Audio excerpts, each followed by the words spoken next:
দেখো, এই প্রশ্নটিতে বলা হয়েছে ভারতের কোন রাজা 100 বা 99 ভাই হত্যা করে সিংহাসনে বসে। সোশ্যাল মিডিয়ায় এই প্রশ্নটা দেখার পর আমি ভাবলাম এই প্রশ্নটা নিয়ে একটা ভিডিও করি, তাই এটা করা। এটি অপশানে যদি ঔরঙ্গজেব থাকে, অনেকেই ঔরঙ্গজেব দেখাবে, তবে ঔরঙ্গজেব নয়। এই প্রশ্নের সঠিক উত্তর হচ্ছে সম্রাট অশোক।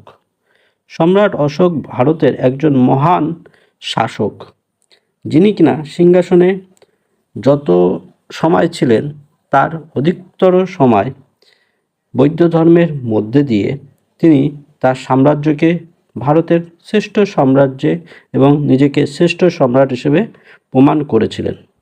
তবে 99 ভাই হত্যার রহস্যটা সম্পর্কে আমরা জানব, বা 100 ভাই হত্যার সম্পর্কে জানব। অশোকের পিতার নাম ছিল বিন্দুসার। কি ছিল? বিন্দুসার। অশোকের পিতা বিন্দুসার সিংহাসনে ছিলেন প্রায় 36 বছর, 35-36 বছর, এবং বলা হয়ে থাকে এই বিন্দুসারের 99টা সন্তান ছিল এবং 99 সন্তানকে সম্রাট অশোক হত্যা করে সিংহাসনে বসেন। তবে 99টা সন্তান হওয়ার জন্য বিন্দুসারের মিনিমাম যদি 10টা বউ হয়, তাহলে 10টা বউয়ের 10টা সন্তান হবে, এবং বিন্দুসারের 10টা বউয়ের 10টা সন্তানের মধ্যে 10টাই যে ছেলে হবে এটা সম্ভবকর নয়। অর্থাৎ মিনিমাম 10টার অধিক ওয়াইফ বা বউ হতে হবে, তাহলে তার মধ্যে কিছু সন্তান ছেলে হবে, বয় হবে, এবং কিছু গার্ল হবে, এবং টোটাল মিলে 99 বা 100টা সন্তান হতে পারে। তবে প্রাচীনকাল বলো বা বর্তমান কাল বলো, কিছু শাসক বা রাজাকে শক্তিশালী দেখানোর জন্য কি করা হয়? বিভিন্নভাবে প্রোপাগান্ডা ছড়ানো হয়।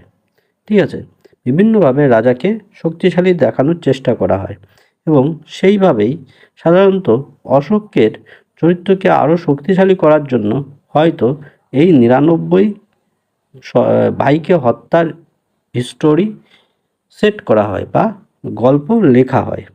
ঠিক আছে, এক্ষেত্রে আমরা অন্ধকূপ হত্যাকাণ্ড, যেটা কলকাতায় হয়েছিল, যে অন্ধকূপ হত্যাকাণ্ড, তার কথা কিন্তু বিশেষভাবে উল্লেখ করতে পারি। যা ইংরেজরা বলেছিল যে সিরাজদৌল্লা অনেককে এই হত্যাকূপের মধ্যে মারে বা হত্যা করে, কিন্তু পরবর্তীতে দেখা যায় এটি যুক্তিযুক্ত নয়। সেই রকমই 99 ভাই হত্যাকাণ্ড যুক্তিযুক্ত নয়। হয়তো সম্রাট অশোকের যে লেখক বা ওই সময়কার যে সমস্ত ঐতিহাসিকরা ছিল, তারা হয়তো এই তথ্যটি তুলে ধরেছিল অশোককে শক্তিশালী বা চণ্ডাল আকারে প্রকাশ করার জন্য। অশোক